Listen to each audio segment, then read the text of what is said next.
My son kicked me out of a hotel in Dubai. I was left penniless. Until a billionaire sheikh recognized me. I'm glad to have you here. Follow my story until the end and comment the city you're watching from so I can see how far my story has reached. My name is Gretchen, and at 66 years old, I never imagined I'd find myself sleeping on the streets of a foreign country, abandoned by my own son. The morning started like any other day of our Dubai vacation. Quincy had insisted on this trip, saying his mother deserved to see the world after all the sacrifices I'd made raising him alone. His wife Eleni had been surprisingly supportive, even helping plan the itinerary. For the first time in years, I felt like I had a real family. I should have known better. We were staying at the Burj Al Arab, one of the most expensive hotels in the world. Quincy had insisted on paying for everything, waving away my concerns about the cost.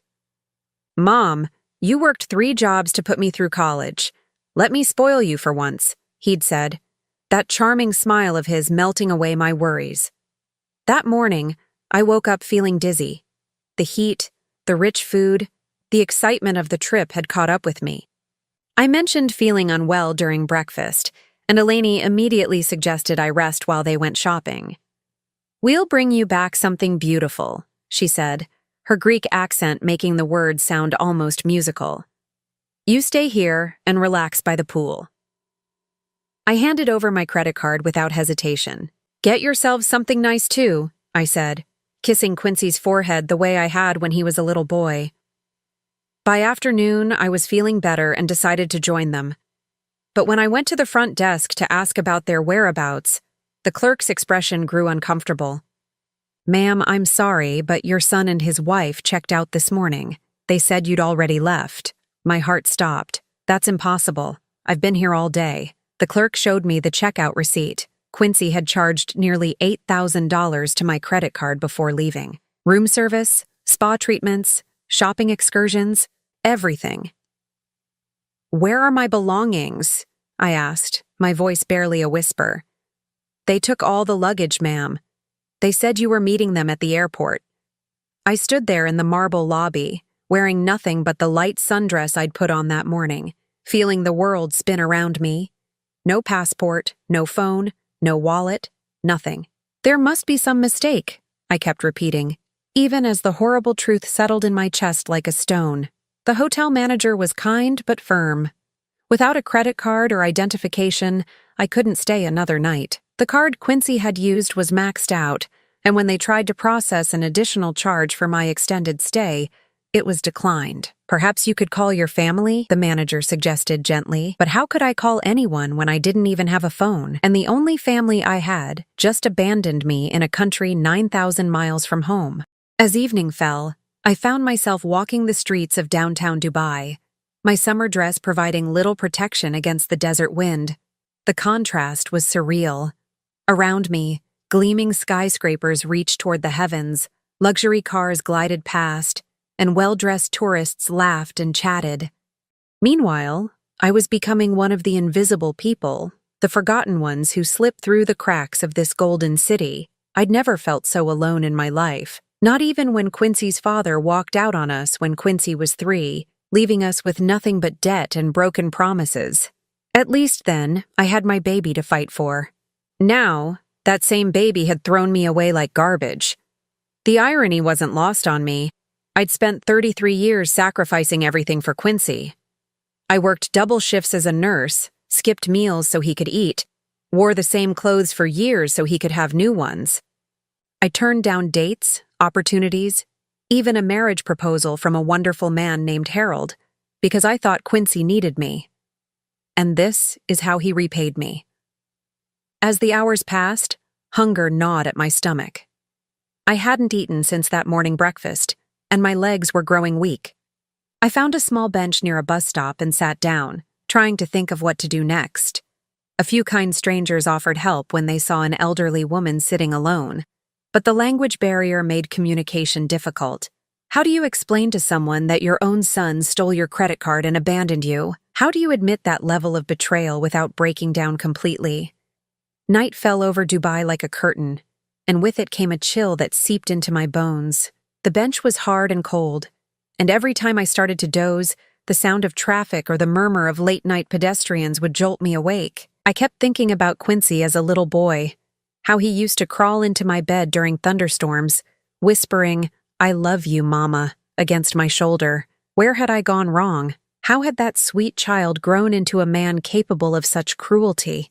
By morning, I was exhausted, hungry, and beginning to feel the first sharp edges of despair. My hair was a mess, my dress wrinkled and dirty. I caught my reflection in a shop window and barely recognized the woman staring back at me. That's when I saw him. He was tall and elegantly dressed, with silver hair and kind eyes that seemed to look right through me. Something about his presence made me sit up straighter, though I couldn't understand why. He approached slowly, as if he didn't want to startle me, and when he spoke, his voice carried an accent that was both foreign and somehow familiar. "Excuse me," he said gently, "but are you all right?" I wanted to say yes, to maintain some shred of dignity. Instead, tears started flowing down my cheeks, and I found myself telling this stranger everything. About Quincy, about the betrayal, about spending the night on a bench in a foreign country with no way home. He listened without interruption, his expression growing more concerned with each word. When I finished, he was quiet for a long moment, studying my face with an intensity that made me uncomfortable. Then he said something that made my blood run cold. "It's always good to meet an old love again, Gretchen." I stared at this stranger, my heart hammering against my ribs. How did he know my name? The way he said "old love" sent chills down my spine. But I couldn't place his face, couldn't remember ever meeting him before. "I'm sorry," I said, my voice shaking. "Do we know each other?" A sad smile crossed his features. "You don't remember me. I suppose that's not surprising. It was 40 years ago, and I've changed considerably since then. 40 years ago." I tried to think back to 1984, when I was 26 and Quincy was just a toddler. Those were dark years, filled with struggles I'd tried hard to forget. Working night shifts at the hospital, barely making ends meet, raising a child alone. "My name is Rashid," he said softly. "Dr. Rashid Al-Mansouri." Though when we knew each other, I was just a medical student struggling with English and homesick for the desert. The name hit me like a physical blow. Rashid, sweet, gentle Rashid, who used to sit in the hospital cafeteria during his rotation, looking lost and overwhelmed. We'd started talking one evening when I found him crying over his textbooks, frustrated by the language barrier and missing his family back home. "Oh my God," I whispered, my hand flying to my mouth. "Rashid? But you look so different?" He chuckled, but there was no humor in it. 40 years of desert sun and responsibility will do that to a man. Plus, I was quite thin back then, wasn't I? All elbows and anxiety. I remembered now. He'd been skinny, almost fragile-looking, with thick glasses and a shy smile. This man before me was broad-shouldered and confident, his glasses replaced by keen brown eyes that had seen the world. But when he smiled, just for a moment, I could see the young student I'd once known. "What are you doing here?" I asked, still trying to process this impossible coincidence. "I live here now, have for the past 30 years. I returned to Dubai after finishing my residency in America, and I've been blessed beyond measure." He gestured toward a sleek black car parked nearby, where a driver waited patiently. "I've built several hospitals, invested in businesses. Allah has been generous." My mind reeled. The sweet, struggling student I'd known had become... What? Wealthy? Powerful?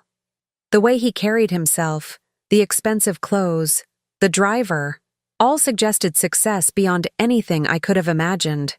"But you," he said, his expression growing concerned again. "What brought you to Dubai? And why are you?" He trailed off delicately, not wanting to voice what we both knew, that I looked like a homeless woman sitting on a bench. I told him everything again, about Quincy's betrayal, about being stranded without identification or money. With each word, his expression grew darker. "Your own son did this to you?" he asked, his voice tight with controlled anger. I nodded, unable to speak past the lump in my throat. After everything you sacrificed for him, after the way you— He stopped himself, shaking his head. I'm sorry. It's not my place to judge your family. What were you going to say? I asked. After the way I what? He was quiet for a long moment, his eyes distant. You were working 3 jobs when I knew you. Always exhausted, always worried about money. I used to watch you in the cafeteria, falling asleep over your coffee during your breaks. You had this little boy, very young, and you were doing everything alone. The memories came flooding back. Those awful months when Quincy's father had just left, when I was struggling to keep us afloat. Rashid had been there during some of the darkest times of my life, though I'd been too proud and too overwhelmed to let anyone get too close. I remember you bought me coffee once, I said softly, when my paycheck was late and I hadn't eaten all day. You said it was because I'd helped you with your English, but really, I was falling in love with you, he finished quietly. The words hung in the air between us like a bridge I wasn't sure I was ready to cross. Falling in love? We'd been friends, study partners, 2 people thrown together by circumstance, hadn't we? Rashid, Please, he said, holding up a hand. Let me help you first. We can talk about the past later, but right now, you need food, rest, and clean clothes. My driver will take us to my home where you can shower and eat properly. Then we'll figure out how to get you back to America. Part of me wanted to refuse. I'd spent so many years being independent, taking care of myself and everyone else. Accepting help felt like admitting defeat. But I was exhausted, hungry, and stranded 9,000 miles from home. Pride was a luxury I couldn't afford. Okay, I said quietly. Thank you. He helped me to my feet with a gentleness that brought tears to my eyes. When was the last time someone had treated me with such care? Certainly not my own son. The ride to his home was surreal. The car was luxurious beyond anything I'd ever experienced, with leather seats that felt like clouds and air conditioning that gradually warmed my chilled bones. Rashid sat beside me, asking gentle questions about my life, my work, my health. He was still the kind, attentive man I remembered, but there was a new confidence about him, a sense of power that hadn't been there before. You never married? He asked at one point. I shook my head. Came close a few times, but I shrugged. Quincy always came first. He needed stability, and I thought bringing another man into our lives would complicate things. Something flickered across Rashid's face, but he didn't comment. As we pulled through ornate gates and up a winding driveway, my breath caught in my throat. His home was a palace, all white marble and graceful arches, with fountains and gardens that looked like something from a fairy tale. This wasn't just wealth, this was royalty. Rashid, I said slowly, what exactly do you do now? He smiled, and for a moment, he looked exactly like the shy student I'd once known. I'm what you might call a sheikh, though the title means less than it used to. What matters is that I have the resources to help you, and more importantly, I want to. As we stepped out of the car, servants appeared to assist us. They treated me with the same respect they showed Rashid, despite my disheveled appearance. He spoke to them in rapid Arabic, and within moments, a woman was leading me toward what she indicated was my room. Rest, Rashid said gently. Eat. Tomorrow we'll begin making arrangements for your return home. And Gretchen? He paused, his eyes holding mine.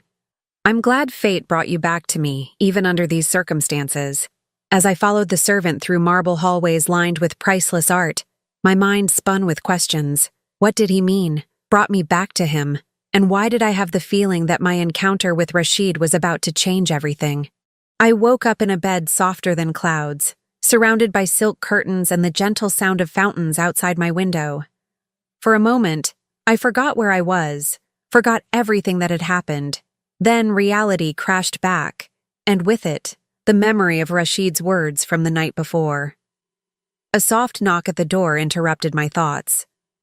Come in, I called, pulling the luxurious robe tighter around myself. A young woman entered carrying a tray of tea and pastries. She smiled warmly and set the tray on the small table by the window. Mr. Rashid asks if you would join him in the garden when you're ready, she said in accented English. There is no rush. After she left, I stood at the window looking out at the most beautiful garden I'd ever seen. Palm trees swayed in the morning breeze, and colorful flowers bloomed around sparkling pools. It was like stepping into a dream, except the ache in my chest reminded me this wasn't a fairy tale. I'd spent the night thinking about Rashid, trying to piece together memories from 40 years ago. We'd known each other for about 6 months during his rotation at the hospital where I worked. He'd been so young, so far from home, struggling with his studies and the English language. I'd helped him with his medical terminology, and he'd helped me with. What? At the time, I thought it was just friendship. But looking back now, I could see the signs I'd been too overwhelmed to notice then. The way he'd light up when he saw me in the cafeteria. How he'd always save me a seat. The little gifts he'd bring, a flower from the hospital garden, a candy bar when he noticed I'd skipped lunch again, the way he'd look at me when he thought I wasn't watching.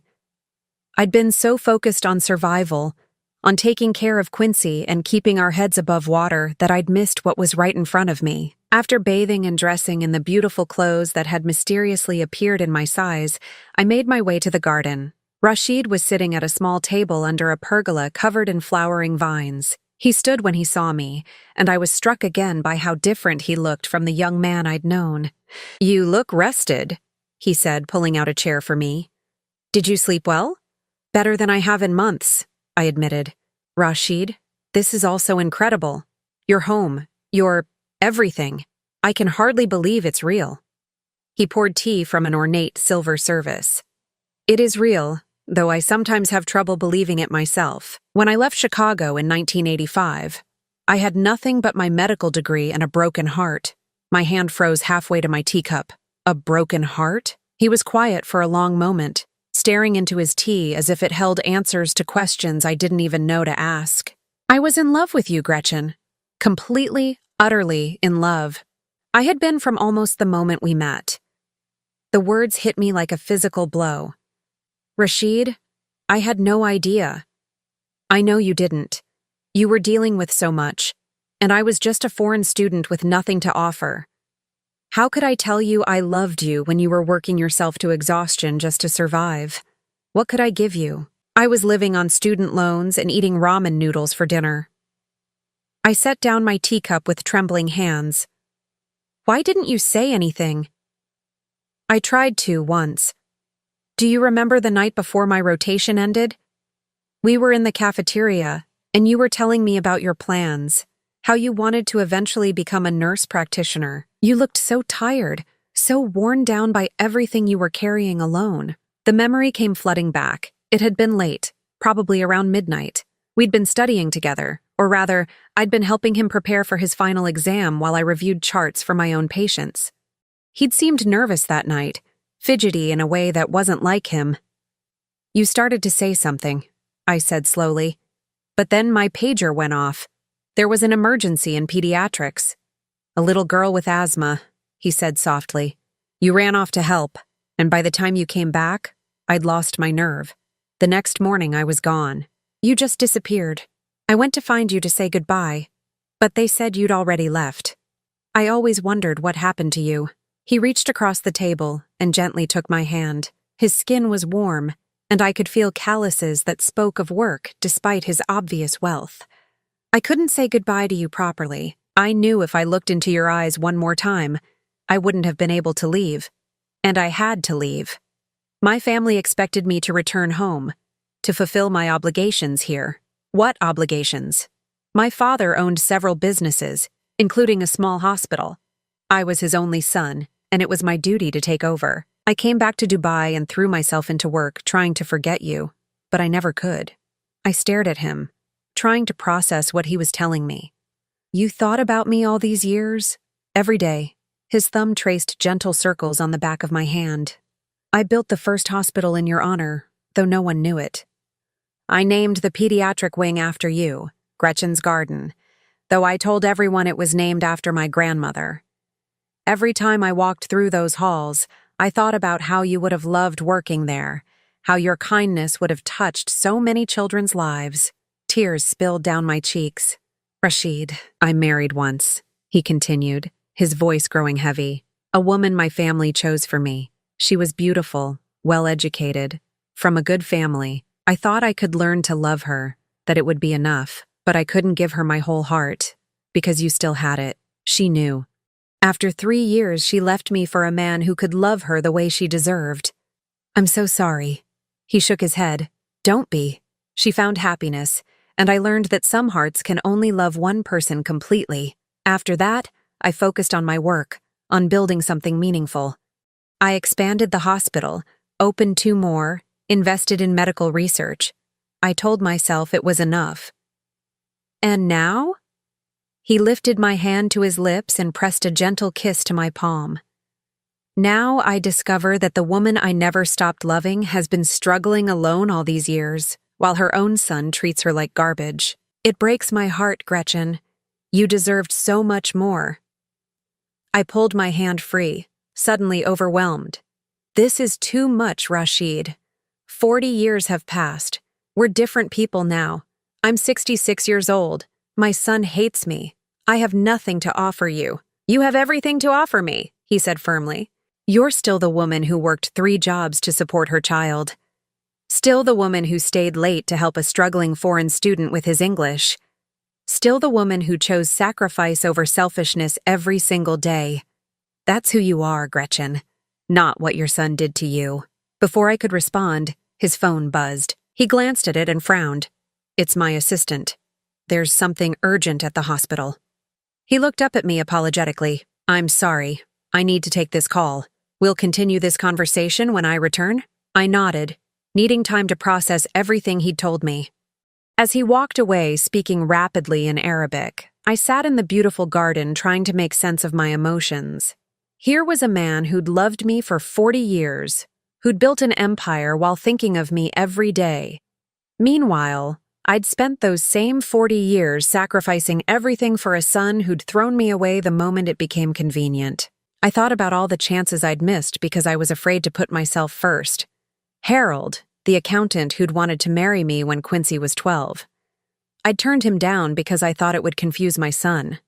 David, the teacher who'd asked me out when Quincy was in college. I'd said no because I thought I needed to be available if my son needed me. How many opportunities for love and happiness had I given up for a child who would eventually abandon me on the streets of a foreign country? When Rashid returned 20 minutes later, his expression was troubled. I'm afraid I have some news about your son, he said carefully. My security team has been monitoring the situation, and it appears Quincy and his wife are still in Dubai. They're staying at a hotel downtown, and from what we can gather, they're having some difficulties. What kind of difficulties? The credit card they used was maxed out. They can't afford to stay much longer, and they don't have enough money for flights home. It seems your son's plan wasn't as well thought out as he believed. A cold satisfaction filled my chest. Good. Rashid raised an eyebrow at the hardness in my voice. There's more. They've been trying to contact the American embassy, claiming their mother is missing and they need help finding her. They seem quite desperate. I laughed, but there was no humor in it. Now they want to find me. How convenient. What would you like me to do? Rashid asked quietly. I could have my people let them know you're safe, or what? Or we could let them worry a little longer while we decide what comes next. The choice is yours, Gretchen. For the first time in 40 years, you have all the power. 3 days passed like a dream.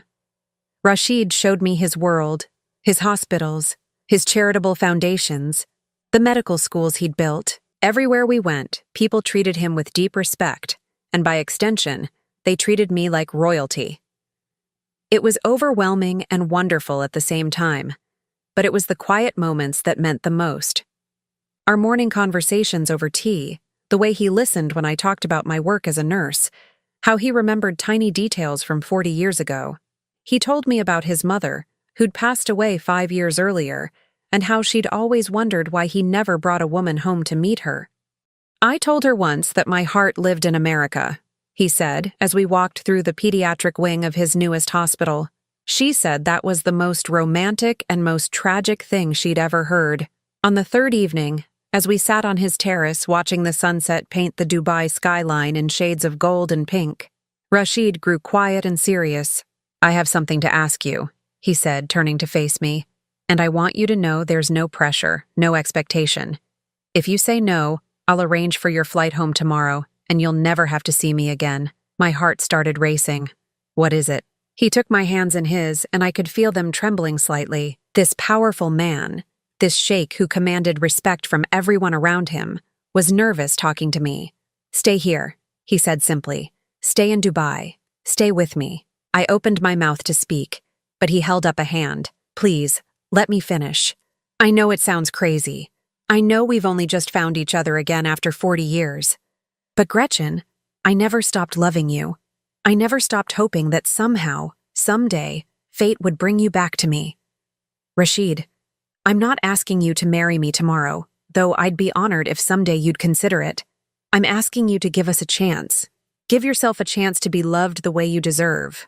You've spent your entire adult life taking care of everyone else. Let me take care of you for a while." Tears spilled down my cheeks. "I don't know what to say.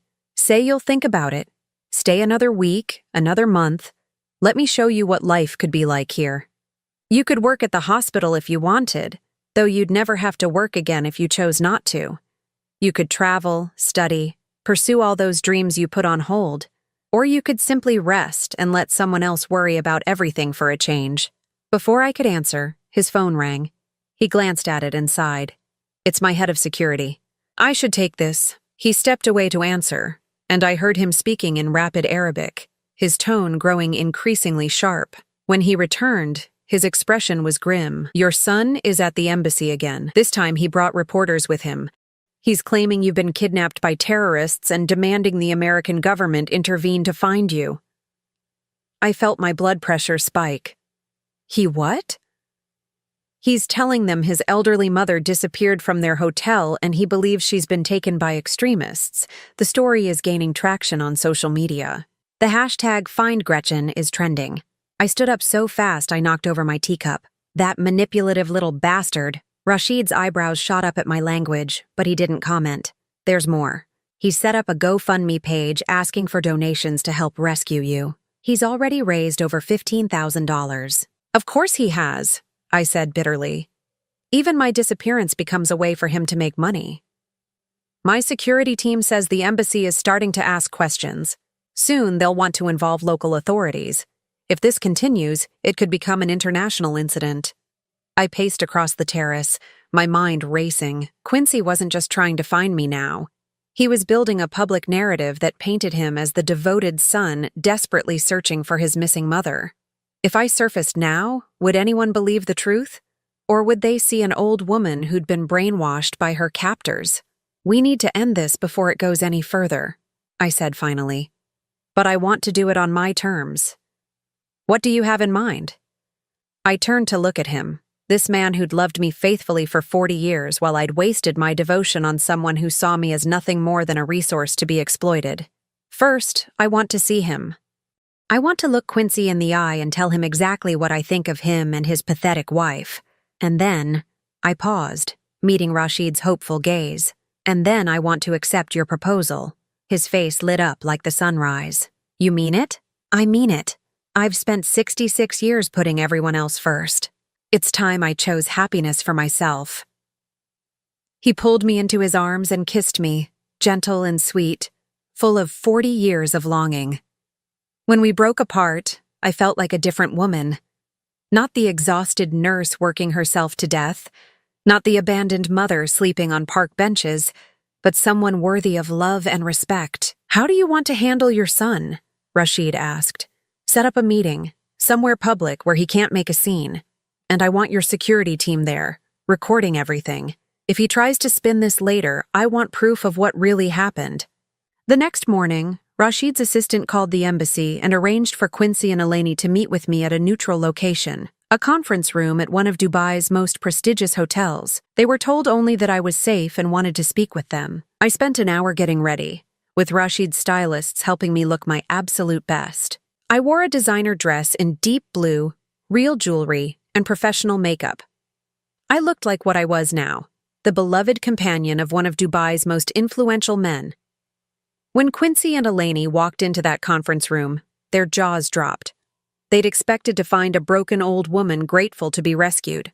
Instead, they found someone who looked better than she had in years, sitting beside a man who radiated wealth and power. "Mom?" Quincy said uncertainly. "Are you okay? We've been so worried." "Have you?" I asked coolly. "Is that why you stole my credit card and left me stranded?" His face flushed. "That was a misunderstanding. We thought you were meeting us at the airport. When you didn't show up." "Stop lying, Quincy. We both know exactly what happened." Eleni stepped forward, her voice syrupy with fake concern. "Mrs. Patterson, you look different. Are you sure you're thinking clearly? Sometimes elderly people can become confused." "I'm thinking more clearly than I have in years," I said, standing up. "Clear enough to see you both for what you really are." Quincy's eyes darted to Rashid, clearly trying to assess the situation. "Who is this man? Has he been keeping you here against your will?" Rashid spoke for the first time, his voice calm but carrying an unmistakable authority. "I am Sheikh Rashid al-Mansouri. Your mother is here as my honored guest, and she's free to leave anytime she chooses." I watched Quincy's face change as he processed the title sheikh and took in Rashid's obvious wealth and status. I could practically see the calculations running through his mind. "A sheikh?" Eleni whispered, her fake concern replaced by naked greed. "Mom, this is wonderful. Think of all the opportunities. The only opportunity here," I said firmly, "is for you both to listen very carefully to what I'm about to tell you." I walked around the table until I was standing directly in front of my son, this man I'd sacrificed everything for, who'd repaid me with betrayal. "You stole from me, abandoned me, and then used my disappearance to scam money from strangers on the internet. You are not my son anymore, Quincy. You're nothing to me." His face went white. "Mom, you don't mean that. We can work this out. I know you're upset, but what? You'll pay me back? You'll promise to do better? How many times have I heard those words from you over the years?" I turned to Eleni, who was trying to edge closer to Rashid. "And you, stay away from my husband-to-be." The word husband hung in the air like a bomb. Quincy's mouth fell open, and Eleni made a strangled sound. "Husband?" Quincy repeated. "Mom, you can't be serious. You barely know this man. He could be taking advantage of you." I laughed, actually laughed. "Taking advantage of me? That's rich, coming from someone who literally stole my credit card and left me homeless." "This is different," he insisted. "You're not thinking straight. You're traumatized from what happened." "What happened," I said clearly, "is that I finally learned who my real family is. And it's not you." The silence in the conference room was deafening. Quincy stared at me as if I'd grown a second head, while Eleni's eyes darted between Rashid and me like a predator calculating her next move. "Mom, please," Quincy said, his voice taking on that wheedling tone I'd heard so many times before. "I know you're angry, and you have every right to be, but don't make any hasty decisions. This man, this sheikh, he could be manipulating you. You're vulnerable right now." "Vulnerable?" I repeated, my voice dangerously quiet. "The only people who made me vulnerable were you and your wife when you stole my money and left me on the streets."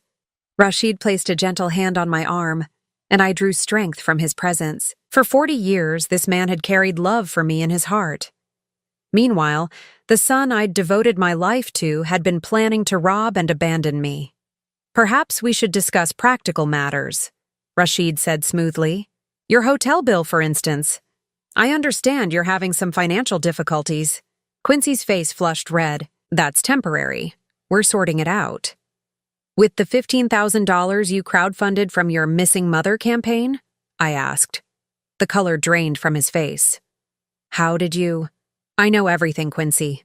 Every lie you told, every dollar you stole, every sympathy donation you collected while I was sleeping on a bench wondering if I'd ever see home again." Eleni finally found her voice. "Look, we all made mistakes here, but we're family, and family forgives each other. Right, Mom?" She smiled that saccharine smile that had always made my skin crawl.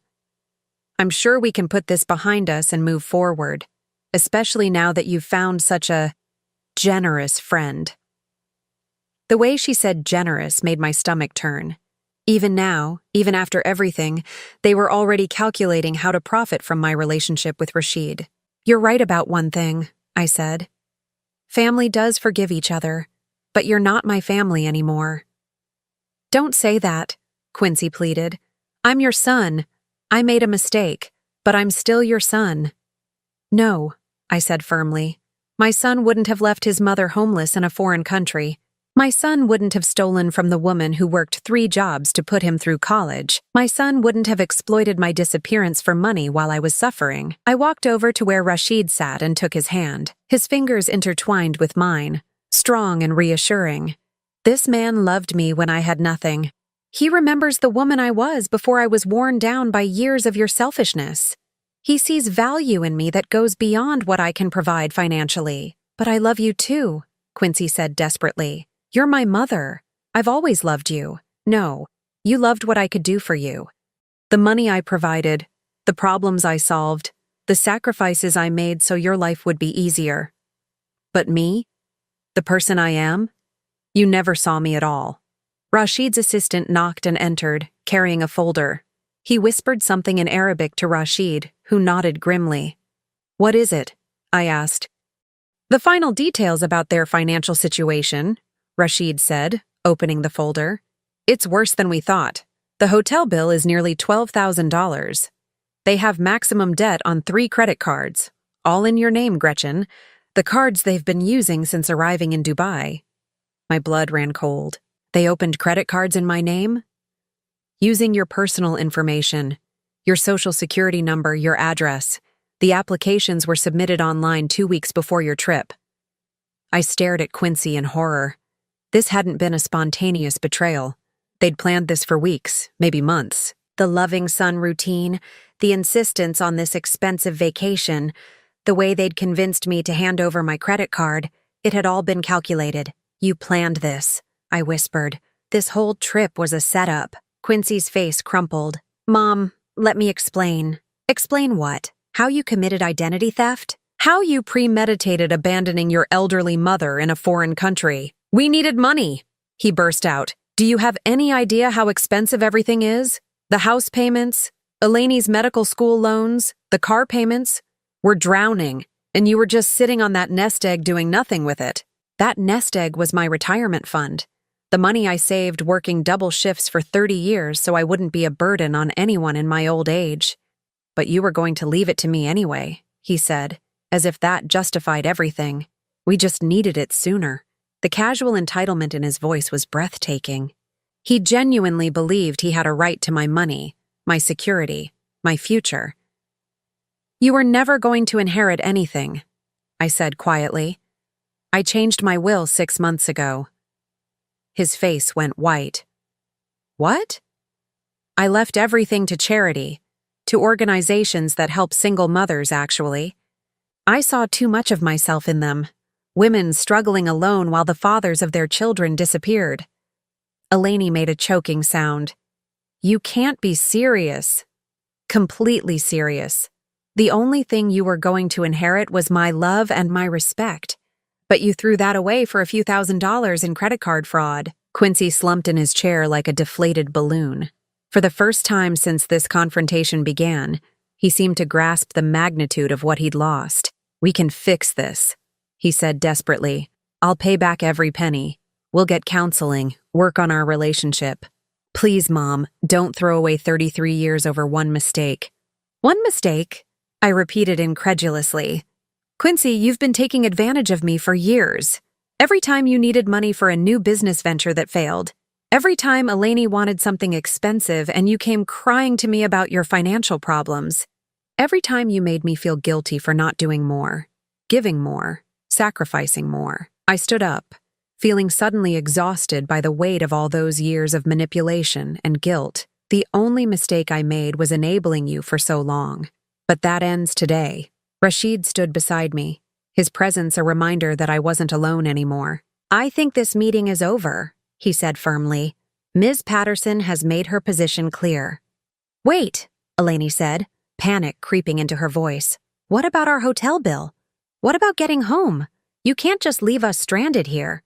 I looked at her, This woman who'd helped orchestrate my abandonment, who'd smiled while they stole from me, who was now demanding I rescue them from the consequences of their own actions. Why not? I asked. You left me stranded. You figured I'd find a way to survive, didn't you? Well, now it's your turn. But we don't speak Arabic, she whined. We don't know anyone here. We don't have any money. Then you'll learn what I learned 3 days ago. What it feels like to be helpless and alone in a foreign country, wondering if anyone cares whether you live or die. Quincy tried one last desperate appeal. Mom, I know you're hurt, but you raised me better than this. You taught me about forgiveness, about second chances. I did teach you those things, I agreed.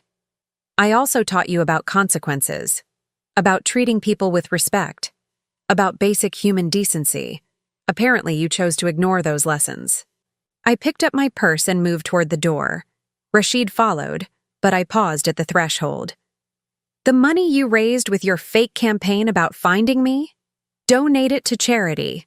If you keep 1 penny of it, I'll have Rashid's lawyers pursue fraud charges against you in both countries. And the credit cards? Rashid added. We'll be contacting the banks this afternoon to report the identity theft. I suggest you find a way to pay those balances before the authorities get involved.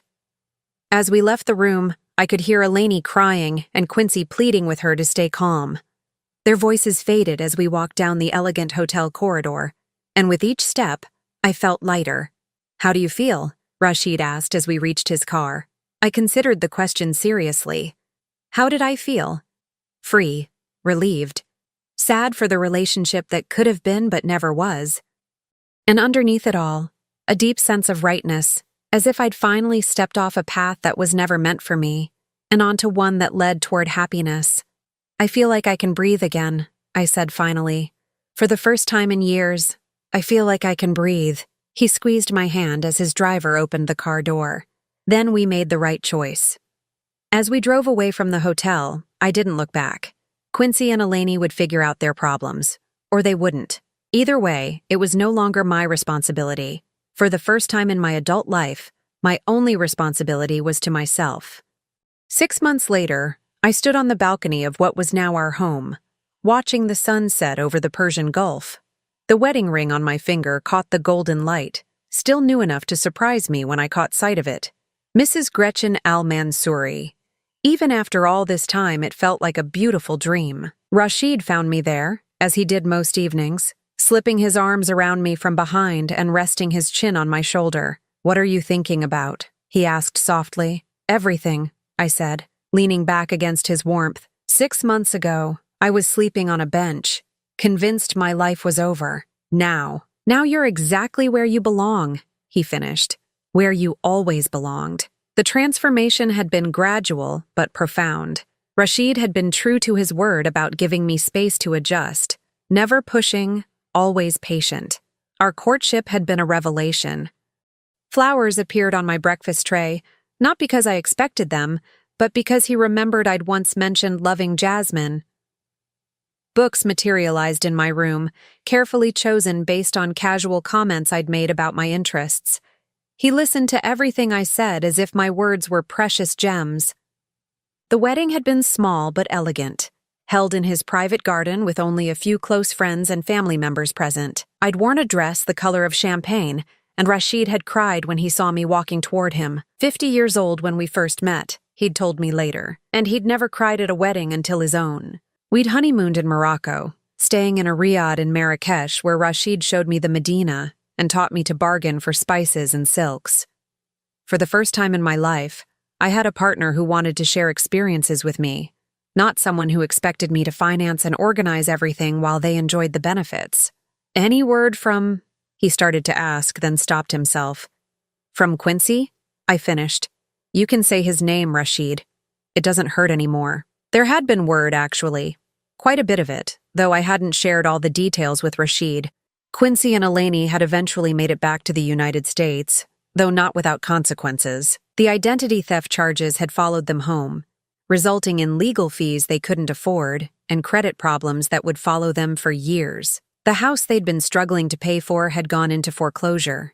Eleni had dropped out of medical school when they could no longer afford the tuition. Last I'd heard through mutual acquaintances, they were living in a small apartment and both working retail jobs.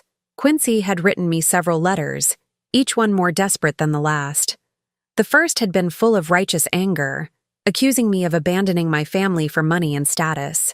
The second had attempted manipulation, describing their hardships and begging me to remember my maternal duties.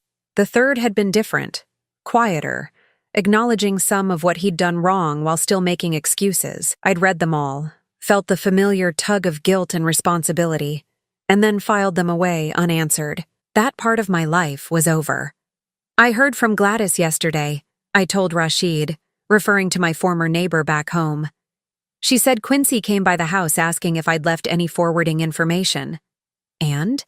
She told him what I asked her to tell him, that I was happy and safe, and that he should focus on his own life instead of mine. Rashid nodded approvingly. He'd never tried to influence my decisions about Quincy, but I knew he struggled with anger toward my son. The protective instincts I'd seen glimpses of during his student days had developed into something fierce over the years. I have something to tell you, I said, turning in his arms to face him. I've made a decision about the clinic. For months, Rashid had been encouraging me to consider working at the new women's health clinic he was building. Not because we needed the money, but because he'd seen how much I missed nursing, missed the sense of purpose that came from helping people. I want to do it, I said, but not as an employee, as a partner. His eyebrows rose. A partner? I want to use my retirement fund to invest in it.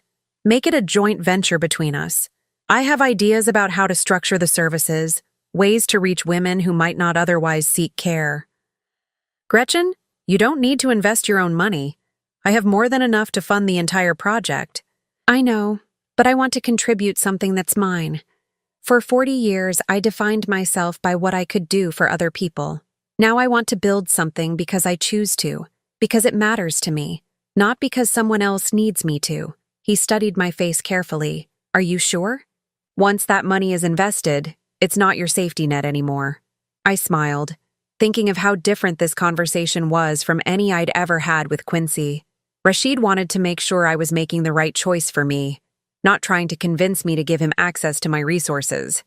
You're my safety net now, I said simply. You and this life we're building together. The money is just money.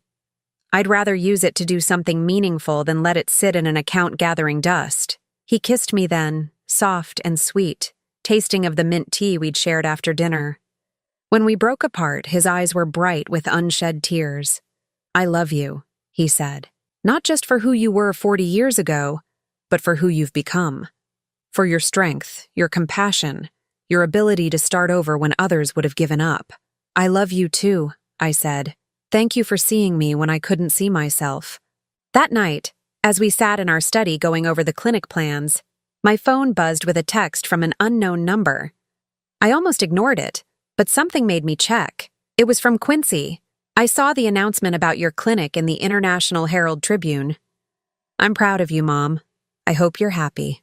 I stared at the message for a long time, waiting for the familiar guilt and sadness to wash over me.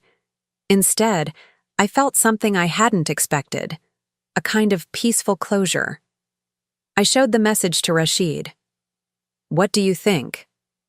I think he's learning to accept reality, he said carefully. The question is, how do you feel about it? I considered for a moment, then typed back a simple response. Thank you. I am happy. I didn't add anything about missing him, or hoping he was well, or suggesting we reconnect. Those would have been lies disguised as kindness. Instead, I offered him the truth. I was happy, happier than I'd been in decades. After I sent the message, I turned off my phone and returned to the clinic plans.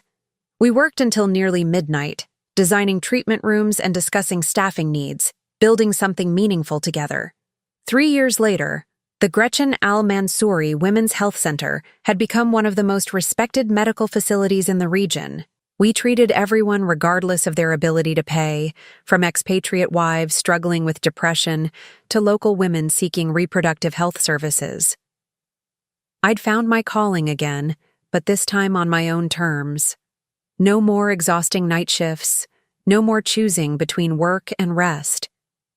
I set my own schedule, chose my own patience, and had a husband who supported every decision I made.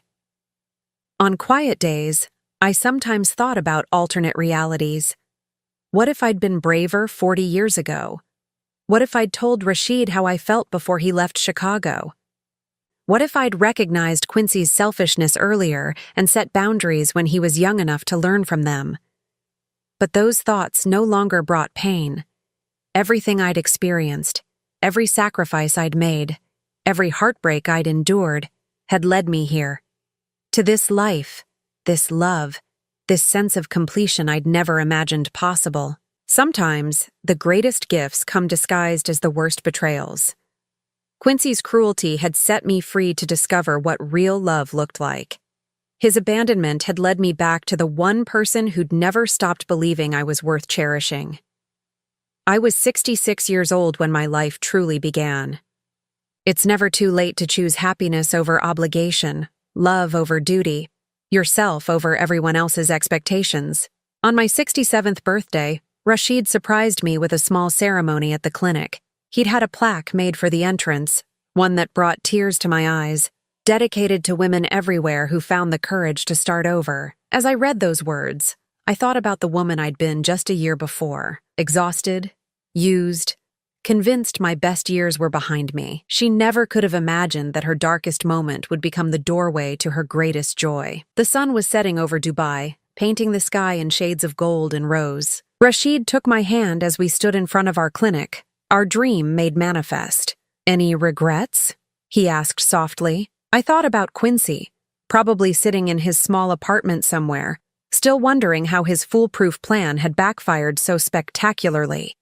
I thought about all the years I'd wasted feeling guilty for wanting something more than martyrdom. "Only one," I said finally.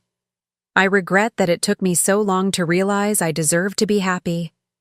He squeezed my hand, and we walked home together through the cooling desert air. Two people who'd found their way back to each other after 40 years of searching. Sometimes love waits. Sometimes it's worth the wait. Now I'm curious about you who listened to my story. What would you do if you were in my place? Have you ever been through something similar? Comment below. And meanwhile, I'm leaving on the final screen 2 other stories that are channel favorites, and they will definitely surprise you. Thank you for watching until here.